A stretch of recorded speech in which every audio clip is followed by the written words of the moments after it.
Usa ang namatay sa hitabong pagpanuli sa riding in tandem sa usa ka gasoline station sa barangay San Pascual sa lungsod sa Ubay, Bohol. Nahuli kam ang nahitabong krimen. Ani ang report ni Alan Domingo. Mao kinaiksina nga nahulikam sa CCTV diin makita ang usa ka wa mailhing lalaki nga miduol sa laing lalaki nga nailang si Marlowe Amparado. Security escort sa kolektor sa usa ka lokal nga gasoline station sa San Pascual, Ubay, Bohol. Giilong sa suspek ang sling bag ug gipusil niini ang escort nga si Amparado ug nasamdan usab ang gwardya nga nailang si Pastor Troniba Jr.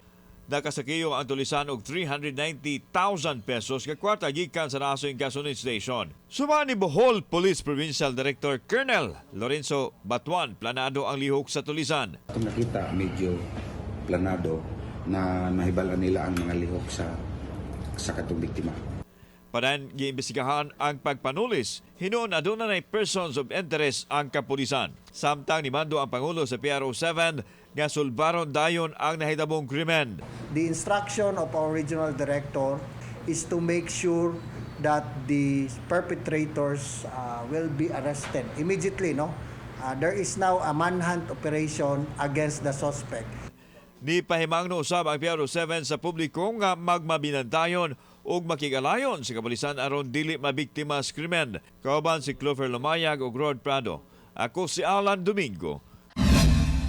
GMA Regional TV Live.